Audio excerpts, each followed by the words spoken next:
150th जयंती थी।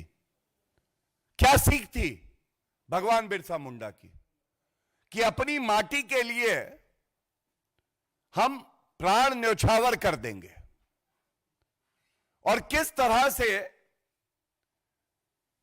माटी की लड़ाई में जेएमएम और कांग्रेस पार्टी घुसपैठियों को लाके कह रही है माटी भी लो, और कांग्रेस पार्टी के प्रभारी हैं झारखंड के गुलाम मीर, इनके शब्दों को मैं शब्दशाप आपके समक्ष रखता हूं। क्या कहते हैं ये? 1 दिसंबर से गैस सिलेंडर सिर्फ 450 में मिलेगा, ना उसमें हिंदू देखा जाएगा, ना मुसलमान देखा जाएगा, ना घुसपैठिया देखा जाएगा, ना घुसपैठिया देखा जाएगा। तो ये कहा जाएगा ऐसी क्या है मजबूरी जेएमएम, कांग्रेस, महावसूली अघाड़ी कि घुसपैठिए है जरूरी? ऐसी क्या है तुम्हारी मजबूरी कि घुसपैठिए है जरूरी? यह पूछा जाएगा। और मैं एक बात बहुत स्पष्टता से कह दूं, माटी की जब बात करते हैं, इसी तरह से महाराष्ट्र में भी वोट जिहाद के साथ एक सोच को महावसूली अघाड़ी आगे बढ़ा रही है। जो मराठी मानुष है, जो हिंदू है, उनकी जमीन कब्जाओ, वक्फ बोर्ड को दे दो।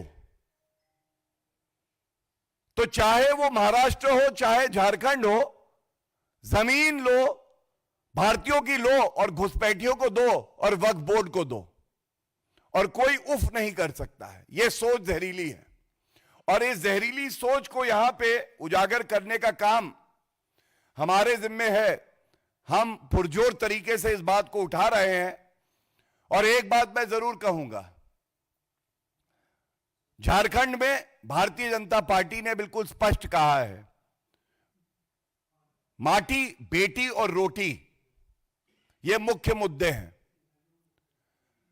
और ये कहना गलत नहीं होगा, झारखंड में आज जनता कह रही है माटी मेरी, बेटी मेरी, रोटी मेरी, घर मेरा, सिलेंडर मेरा, नौकरी मेरी, बीजेपी एनडीए मेरी।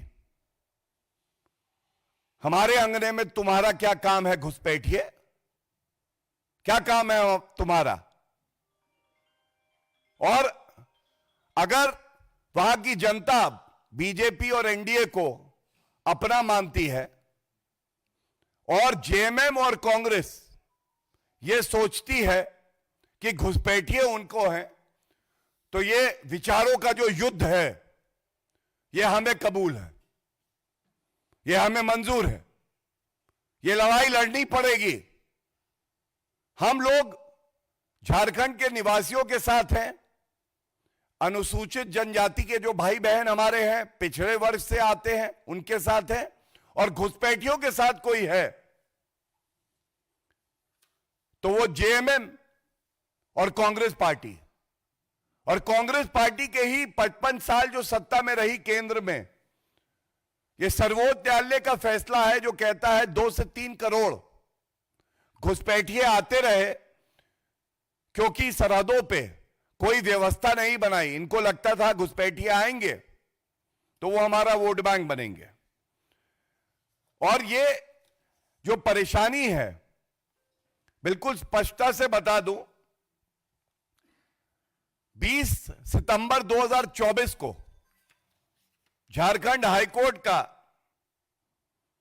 एक अहम फैसला आया, जो अभी भी निरस्त नहीं किया गया है। और झारखंड हाईकोर्ट ने कहा कि यह बिल्कुल स्पष्ट हो गया है कि जो आदिवासी समाज है झारखंड में, वहां पे भारी डेमोग्राफिक चेंज हो रहा है और उनकी पहचान को खतरा है। हम फैक्ट फाइंडिंग कमेटी बनाते हैं। अब आप ये बताइए, इस आदेश में पैरा 37 इतना कंफ्यूजन है।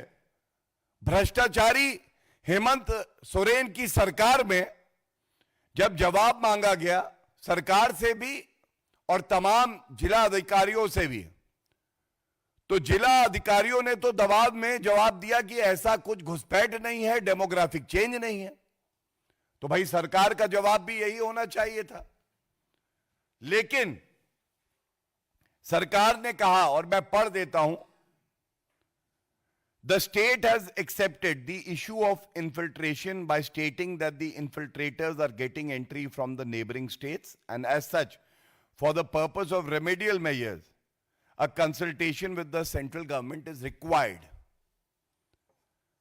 तो आप जब ये घुसपैठिए आए और आदिवासियों की जमीन हड़प रहे थे, हमारी बेटियों से शादी कर रहे थे, तो क्या कार्रवाई करी? और आप कह रहे कंसल्टेशन चाहिए।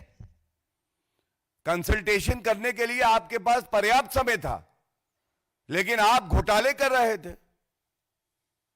आज जब उच्च न्यायालय ने यह आदेश दिया है, यह दर्शाता है किस तरह से यह विफलता है तुष्टीकरण, घुसपैठियों को दामाद बनाने की राजनीति करने वाली पार्टियों की।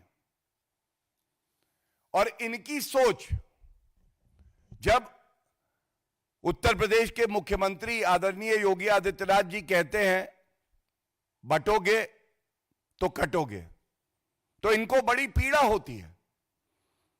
तो मैं कहूंगा वैचारिक दृष्टि से भी आप देखिए, इन दोनों प्रदेशों में जिस तरह से ये तमाम पार्टियां राजनीति कर रही हैं, ये क्या दिखाता है? ये दिखाता है कि जो वहां की जनता है, जो हिंदू समाज है, उसका हक बांटो और उसकी ताकत को काटो। यह वैचारिक दृष्टि से भी है। उसका हक बांटो, घुसपैठियों को गैस सिलेंडर देंगे, कांग्रेस के प्रभारी स्वयं कह रहे हैं। जमीन हड़प के वक्फ बोर्ड को दे दो।